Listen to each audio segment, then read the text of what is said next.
Welcome back. You're listening to The Voice of Russia in London. My name is Brendan Cole.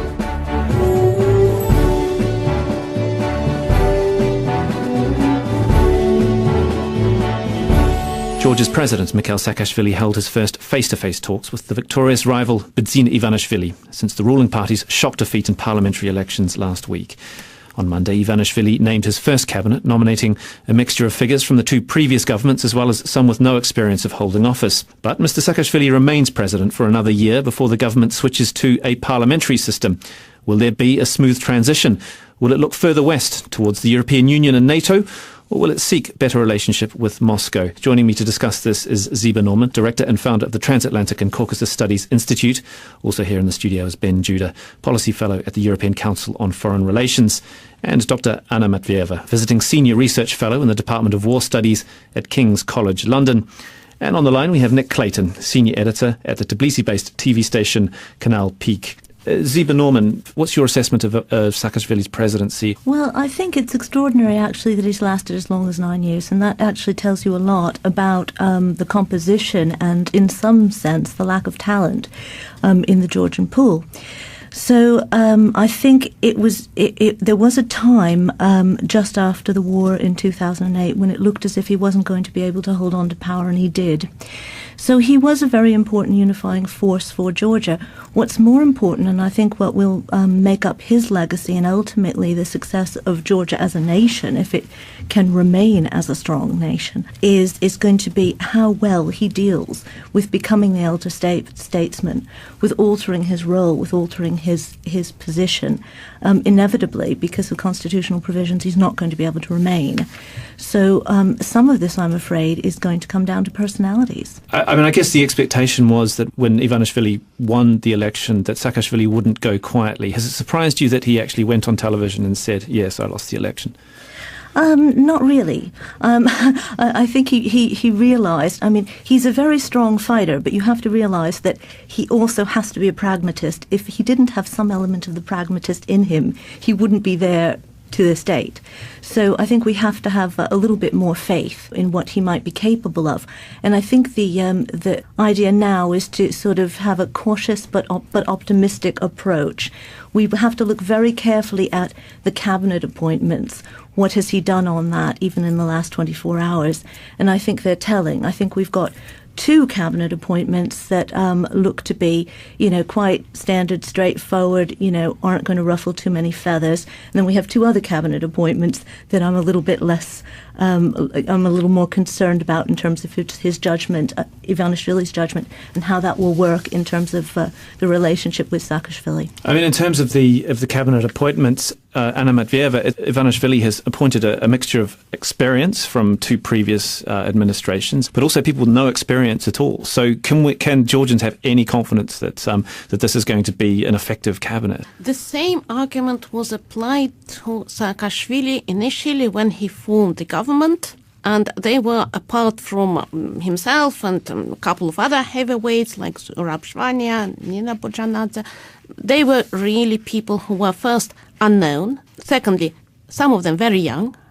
One of the defense ministers was 28-year-old. And thirdly, many of them were educated abroad. They were not maybe integrated into Georgia's governing machine. So quite a lot of the same arguments have been raised.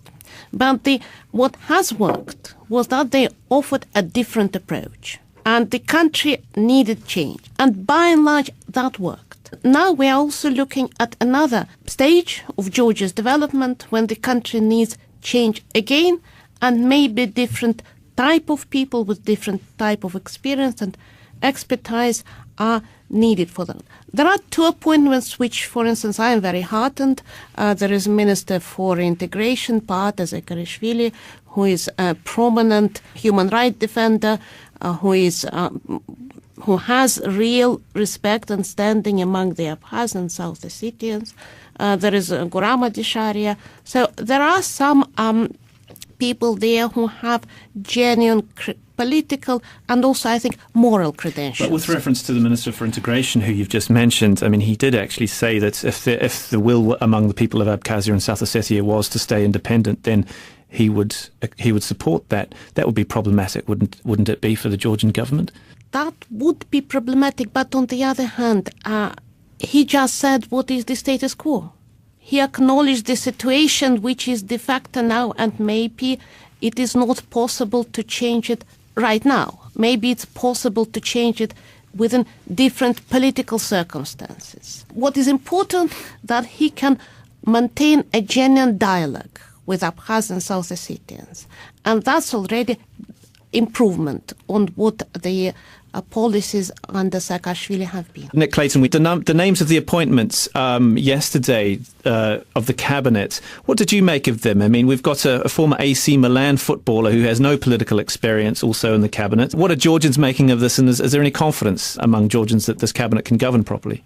Well, I think the reaction has been overall mixed. I think it wasn't as surprising as I think many UNM supporters were fearing that it was going to be a real turn back to the Shevardnadze regime. There are two ministers that are from Shevardnadze's time, but they're in both the ministries of agriculture and healthcare, which are also issues that Saakashvili's administration has been heavily criticized over in terms of its running of them. So I don't think that's going to scare anyone. The Kakakaladze is a curious pick, but this has been a story going for a long time, the strange marriage between Kakakaladze and Ivanishvili. I mean, he was on the top of the party list, and I think everyone more or less expected him to get a high post.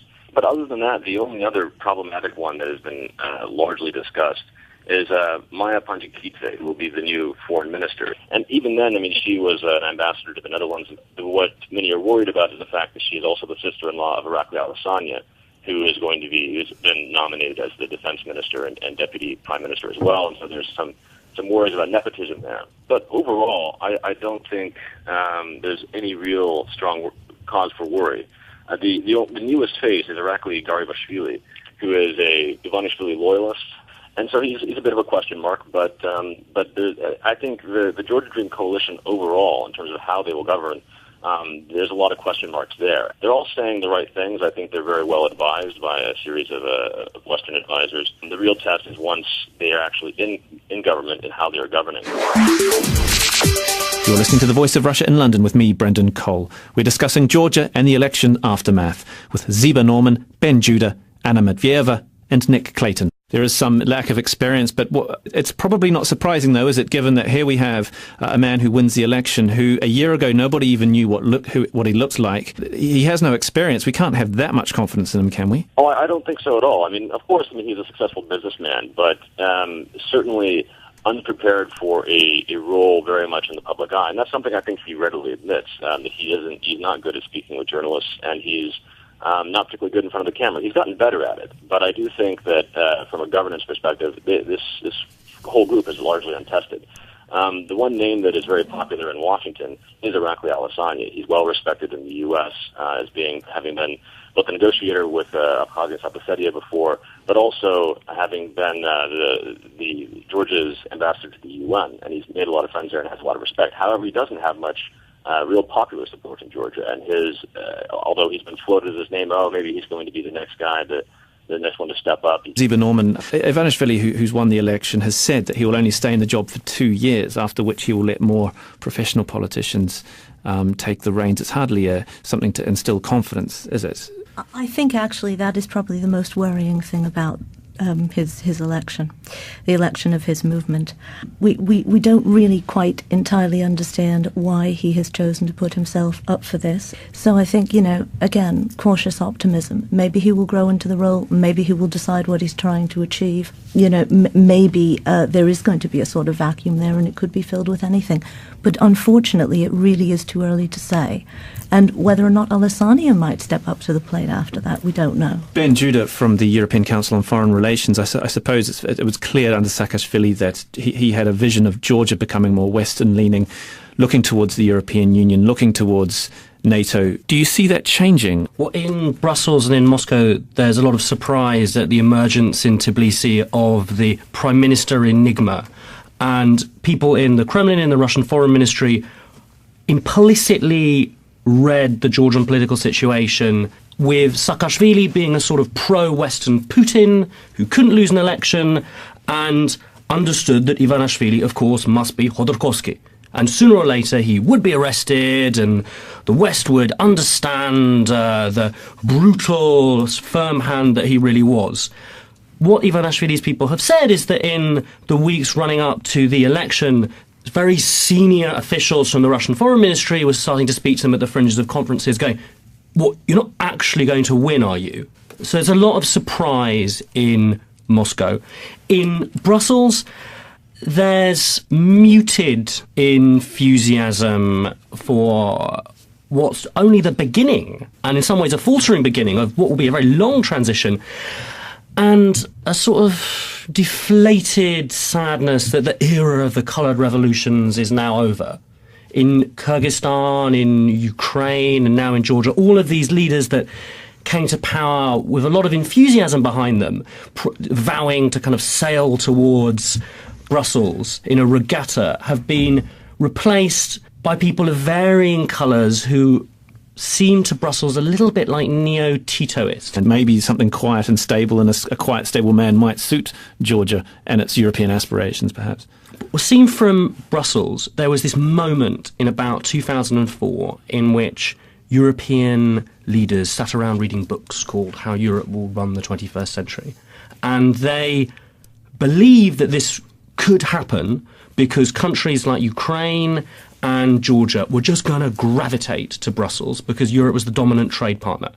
And there was this vision that the coloured revolutions were the beginning of the post-Soviet countries, excluding Russia, which the EU had rebranded the common neighbourhood, beginning to go through the whole process that Central Europe had come towards becoming part of the kind of greater Eurosphere.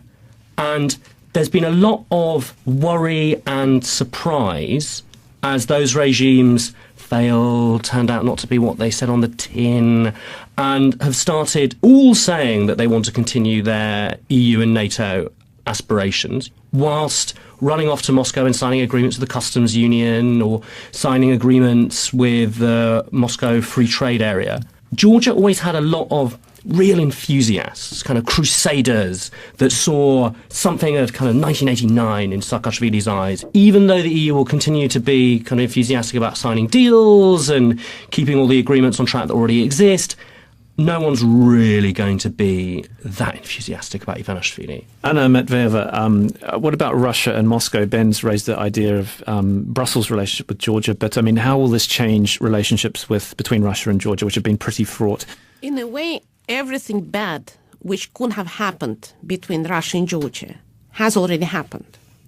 There were two conflicts at the beginning of 90s. Then there was another fully fledged war. Russia and Georgia are the only countries in the former Soviet space which have no diplomatic relations. There has been lots of spy scandals, corruption scandals, all sorts of items over which two countries have fallen out. So we are not looking at another war. We are not looking at more bad things coming. Are we? We can look only at improvement.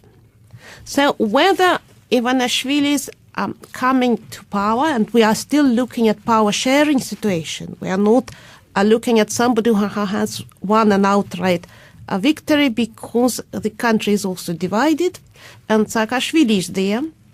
But there are two things. Ivanishvili is more likely to create a climate which is more conducive to dialogue and serious discussion on how we move forward. Secondly, he took care not to appoint people who are irritants in Moscow eyes. Most of people who are around them would be somebody with whom Moscow would be prepared to sit down and have a normal discussion. So that offers Moscow a chance. Clayton in Tbilisi, I mean, I guess central to Russia's relationship with Georgia is the Abkhazia and South Ossetia question. Do you see any change in the new administration in Georgia over the Abkhazia and South Ossetia question, the breakaway republics that Moscow has recognized? There certainly will be some policy shifts in terms of Georgia's outreach to its breakaway territories. The appointment of Pata Zaakashvili to the ministry dealing with those issues is, I think, a very good one. And first among them, they've already said that they're likely to change the nomenclature. It's not going to be the Ministry for Integration. It'll be something involved with negotiations. They've already talked about reopening this common market that used to exist near the border with South Ossetia. And I do think that the tone is going to change quite to a great extent.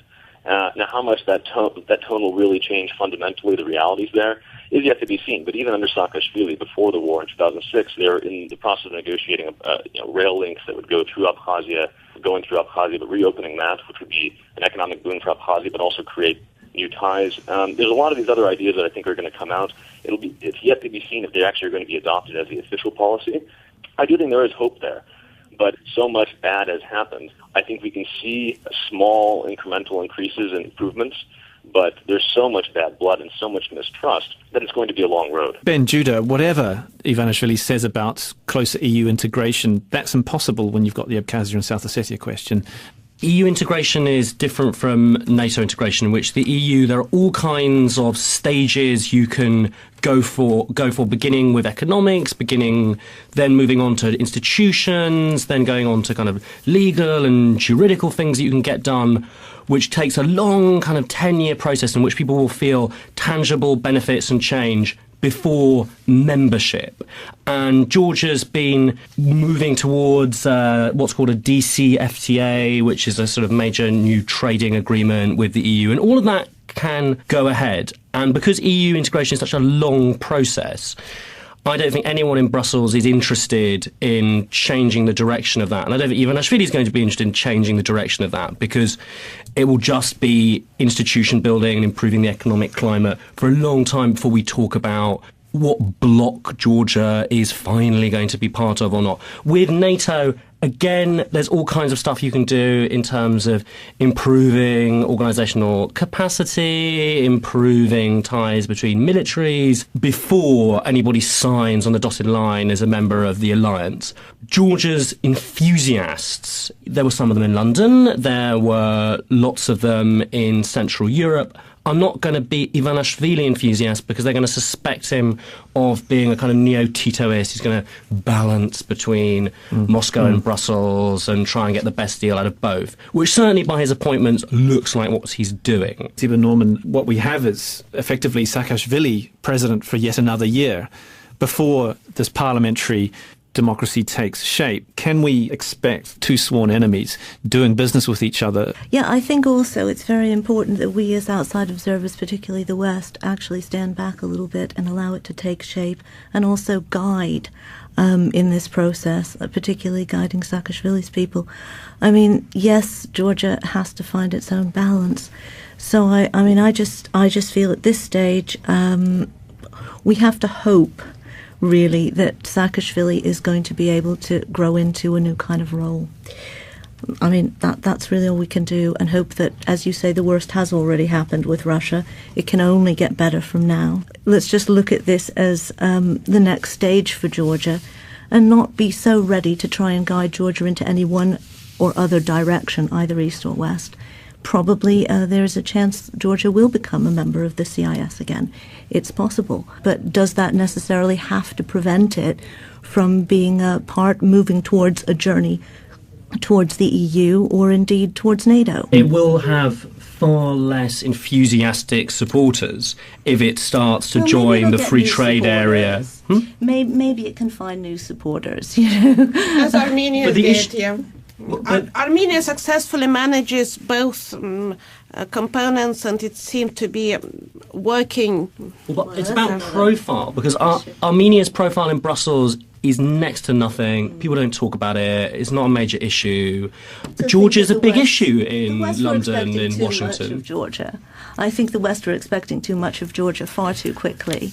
So I think the West's expectations have just have got to be somewhat more realistic. Well, that's very interesting. You said that. It's quite amusing that I think Georgia occupies this psychological space in the Western imagination from the mid-2000s, because as the Arabs were vomiting up the freedom agenda, something that harked back to 1989 happened in Tbilisi, and the Americans kind of latched onto it. I think that Georgians might have to get used to slipping down the agenda now Saakashvili's gone and that romantic moment has gone, and we'll have to get used to being treated as a country on the level of Moldova or Armenia. And I think they're going to struggle to do that. You're listening to The Voice of Russia in London with me, Brendan Cole. We're discussing Georgia and the aftermath of its election. With me is Ziba Norman, director and founder of the Transatlantic and Caucasus Studies Institute, Ben Judah, policy fellow at the European Council on Foreign Relations, Dr. Anna Matveeva, visiting research fellow at the Department of War Studies at King's College London, and Nick Clayton, senior editor at the Tbilisi-based TV station Canal Peak. Can I turn to Nick Clayton in Tbilisi? I mean, do you see it that way? Do you see Georgia, which was obviously in the headlines, and you had this charismatic leader, Saakashvili, that it's going to be slipping down the pecking order of things? I think that is possible, and I think the point is well taken that Saakashvili specifically had a lot of enthusiasts in both Washington and Brussels, and he was largely, it was him, this whole government was him personified. And it very much took on his personality, and he was very good at charming individual leaders. However, I think beyond that, I do think this election is going to, no matter how you slice it, is a net positive for Georgia, and it actually does really improve its chances of moving into these alliances. Now, it was always going to be a long time, but I think the fact that we do see a real maturing political culture here, which doesn't exist in any of Georgia's neighbors except for perhaps Turkey, and it doesn't exist in many of other Eastern European countries, that the same kind of enthusiasm and possible growth was going to happen. I do think we're going to see that occur in Georgia because Georgians, especially because they've had such violent trials of democracy in the very early stages of its independence. I mean, Georgians have definitely said they're tired of deciding their politics in the street. And I think, honestly, we have yet to see what the Georgian Dream Coalition will do. But I personally hold that I think the best possible outcome would be a Georgian Dream government that either disappoints or it turns out to be not much better than Saakashvili. Saakashvili is very good at playing the opposition and being in the opposition. And perhaps this same government will be out in another 5 years. And at that point, Georgians will have gotten to the point where they can say that, and they can see that there is no messiah that's going to come in and radically change the country. They have to be active and they have to be involved, and they have to have open discussions. And that some of these big issues, especially Abkhazia and South Ossetia, relations with Russia, there will be an actual vibrant discussion going on. And in that environment, I do think it's more possible that Georgia does move ahead on the agenda, albeit in a more low-profile way. But the Georgian Dream Coalition has made a lot of political capital about lobbing insults at Saakashvili, and I guess trying to hold the government to account. I mean, but their political platform is relatively vague, isn't it? Their policies are relatively vague. We don't really know that much about them.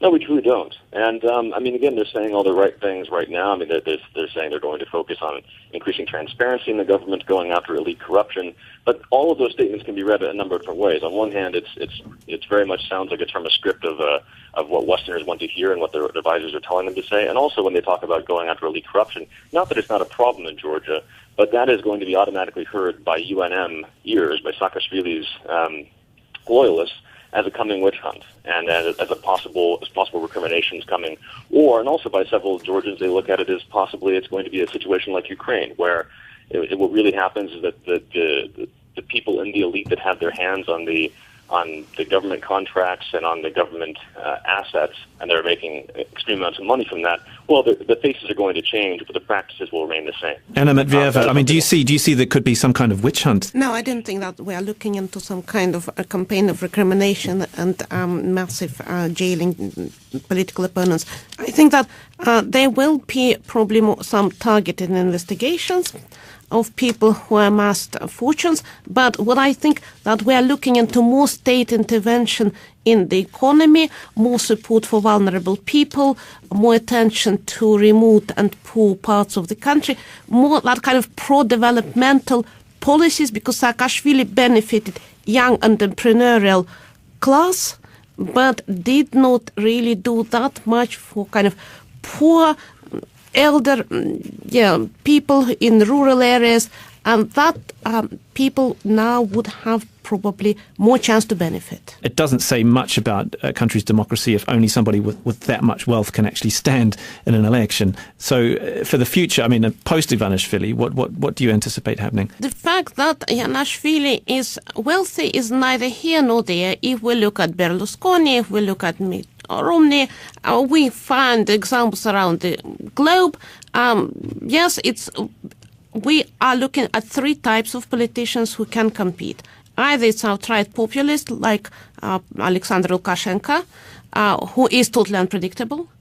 Then we look at somebody who came from within the system, Dmitry Medvedev, totally predictable, manageable. Yeah.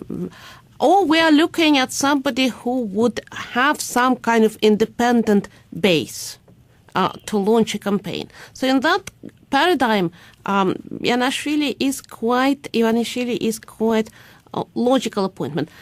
One point, if I may, I would think that we should not discount Saakashvili's ability to still come to power.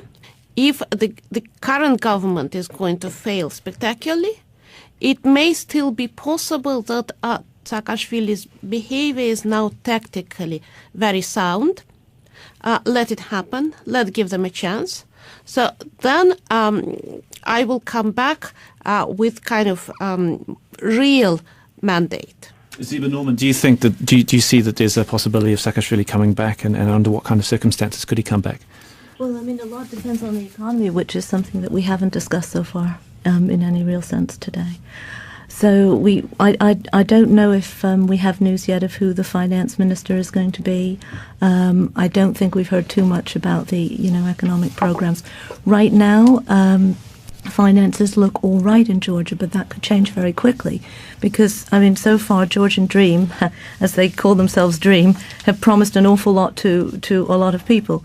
Now, are they going to be able to make good on that? And if they do, what effect will that have on the economy? And if so, yes, I mean, what you say is possible. But looking at just the straightforward political dimension, then I would say after 9 years, it's time. Nick Clayton, I mean, how significant is it that Georgia has had its first election whereby, or the first transfer of power through the ballot box? This is a historic moment, right? Oh, it absolutely is. It was interesting. I saw my colleague, Thomas DeWall, he wrote, I thought was very poignant. He said, we're getting better every time.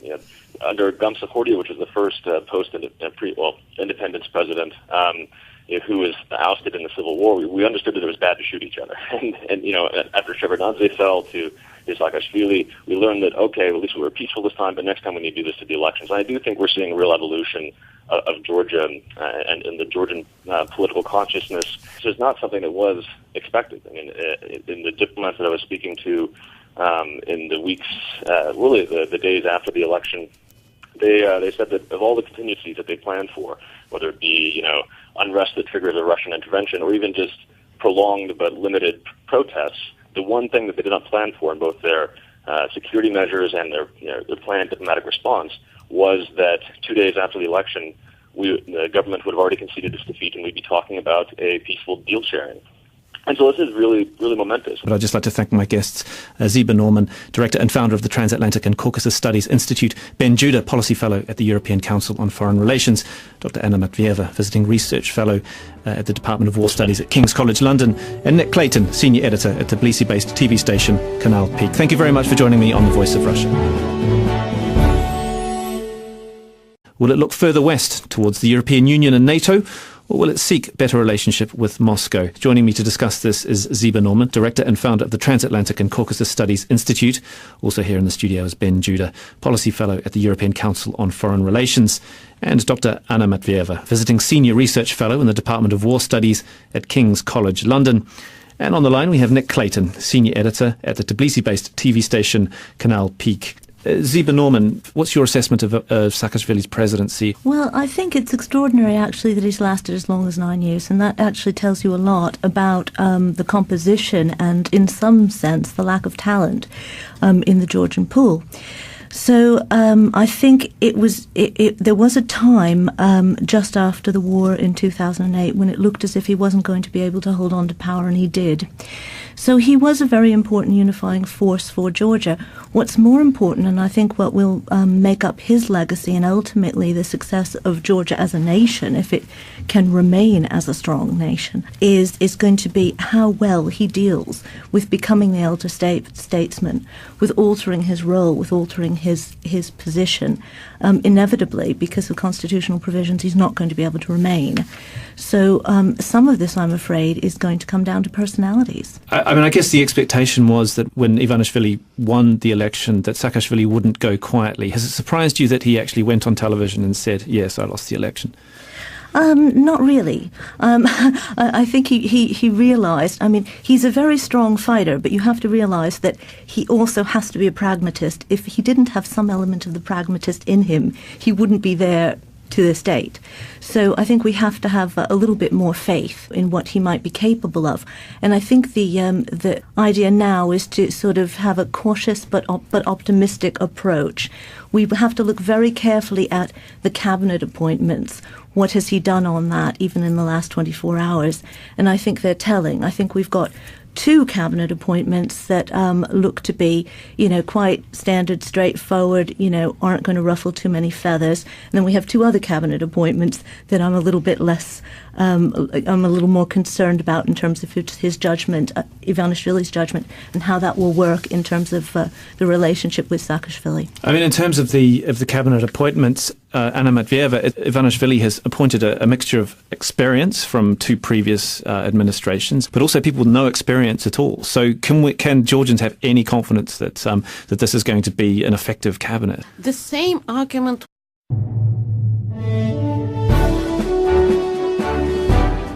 Welcome back. You're listening to The Voice of Russia in London. My name is Brendan Cole.